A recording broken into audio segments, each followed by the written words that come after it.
ان منافقین نے شرارت کر دی جب حضور صلی اللہ علیہ وسلم نے فرمایا نا پوچھو جو پوچھنا ہے، تو امام راضی کہتے ہیں یہ پیچھے نمازیں پڑھتے تھے، یہ 313 تھے، حضور کے پیچھے نمازیں پڑھتے تھے، تو ایک دن کہنے لگے نہیں یہ کہتے ہیں جو مرضی پوچھو تو ہم پیچھے نمازیں پڑھتے ہیں، ہمارا انہیں پتہ نہیں۔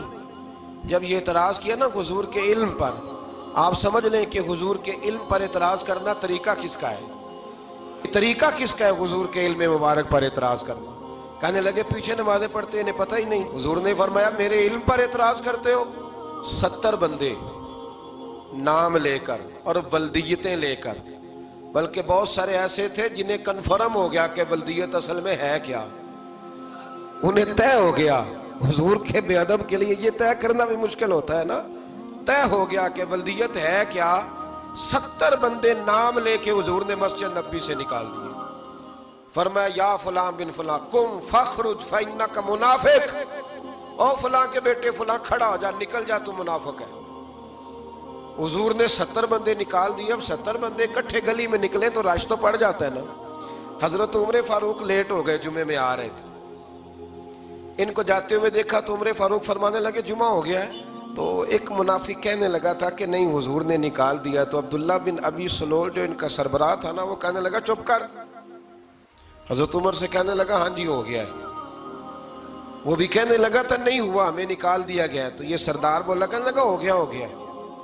حضرت عمر کہنے لگے چلو جمعہ ہو گیا تو جا کے اندر حضور کی زیارت ہی کر لیتا ہوں، لیٹ تو ہو ہی گیا ہوں۔ حضرت عمر اندر چلے گئے تو پیچھے سے وہ منافقین اپنے سردار سے کہنے لگے کہ 2 منٹ میں عمر کو پتہ چل جائے گا کہ تم نے جھوٹ بولا ہے۔ عمر کو جا کے پتہ چل جائے، کہنے لگا بڑے پاگل ہو، میں نے تمہاری جان بچائی ہے، نبی پاک نے تو مسجد سے نکالا ہے نا۔ تو عمر کو پتہ چل جاتا نا منافق ہیں، تو ابو بکر بھی مسجد میں تھے، علی بھی مسجد میں تھے، عثمان بھی مسجد میں تھے، بچانے والا ہی کوئی نہیں تھا۔ عمر نے تلوار لے کے تو دنیا سے ہی نکال دینا تھا، تو میں نے جان بچائی ہے، اب جائیں گے نا اندر تو حضور ٹھنڈا کر دیں گے، فرمائیں گے چلو میں نے نکال جو دیا ہے۔ اللہ نے کافروں کو یہ کہا اگر مقابلہ نہیں کر سکتے تو پھر اللہ سے ڈرو، ورنہ دوزخ میں ڈالے جاؤ گے، وہ جس کا ایندھن آدمی اور پتھر ہے، اور بنائی بھی کافروں کے لیے گئی ہے۔ اعدت للکافرین، جہنم کس کے لیے بنائی گئی ہے؟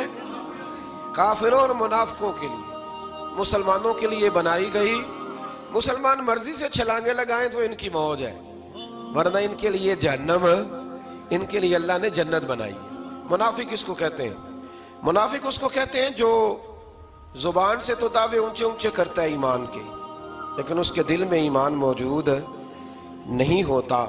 آپ حیران ہوں گے، یہیں پہ بات کو ذرا غور سے سمجھیں کہ مومنوں کا ذکر 5 آیات میں اور کفار کا 3 آیات میں، پکے کفار کا، اور منافقین کے لیے اللہ نے اگلے ہی رکوع میں 13 آیات بیان فرمائی۔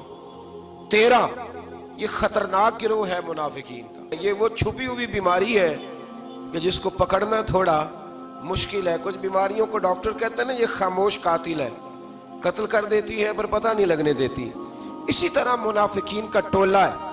قرآن مجید کہتا ہے ان منافقین کے بارے میں وَمِنَ النَّاسِ مَن يَقُولُ آمَنَّا بِاللَّهِ وَبِالْيَوْمِ الْآخِرِ وَمَا هُمْ بِمُؤْمِنِينَ، اے محبوب کچھ لوگ کہتے ہیں ہم اللہ اور آخرت پر ایمان لائے، لیکن وہ ایمان لانے والے نہیں ہیں۔ تو جب رب کہتا ہے نہیں ہے، آج کسی کو کہہ دیا جائے نا کہ وہ بندہ جھوٹا کلمہ پڑھتا ہے، اس کی باتیں نہیں بتاتی، تو کہتے ہو آپ ایک کلمہ گو کو برا کہہ رہے ہیں۔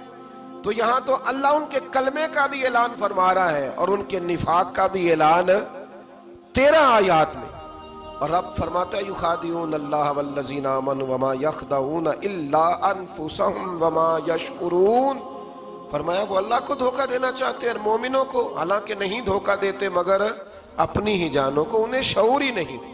اللہ تبارک و تعالیٰ نے 13 آیات کے اندر، مکہ مکرمہ میں منافق کوئی نہیں تھا جب تک حضور نے ہجرت نہیں کی تھی۔ کیوں؟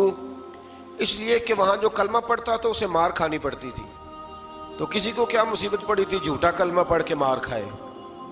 مدینے میں جب اسلامی حکومت قائم ہو گئی نا، تو کچھ لوگوں نے اسلامی حکومت سے فائدہ لینے کے لیے جھوٹے موٹے کلمے پڑھ لیے، اندر کفر رکھتے تھے، اوپر سے اظہار اسلام کرتے تھے۔ تو رب فرماتا ہے کہ ان کا یہ ایمان قابل قبول نہیں ہے۔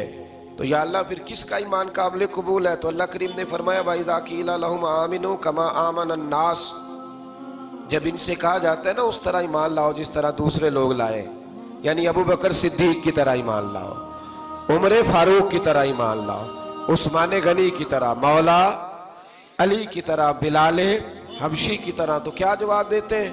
قالوا انؤمن كما آمن السفهاء، کیا اس طرح ایمان لائیں جس طرح یہ بیوقوف ایمان لائے؟ الا انہم هم السفهاء، اللہ فرماتا ہے خبردار بے شک وہی بیوقوف ہے، ولکن لا يعلمون، لیکن انہیں اس کا علم نہیں ہے۔ وہ کہا کرتے تھے کہ یہ تو بیوقوف ہے معاذ اللہ۔ ابو بکر صدیق نے سارا ہی مال دے دیا نبی پاک کو، عمر فاروق نے آدھا دے دیا، مولا علی نے سارا کچھ حضور کے نام کر دیا، عثمان جو کماتے محنت کے ساتھ وہ سارا وہاں جا کے پیش کر دیتے، تو بیوقوفی ہے۔ آج بھی کچھ لوگ کہتے ہیں کلمہ پڑھنا چاہیے سیدھا سیدھا، یہ کیا بات ہو گئی؟ کیا بندہ مسیتڑ ہی ہو جائے؟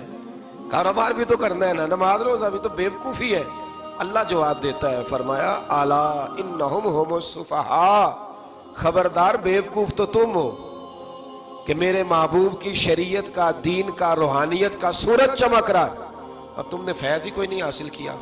تو میرے بھائیوں، صحابہ کا ایمان وہ ایمان ہے، اہل بیت نبوت کا وہ ایمان ہے کہ اللہ کو ایمان بھی وہ والا پسند ہے جو حضور کے غلاموں جیسا ایمان ہو۔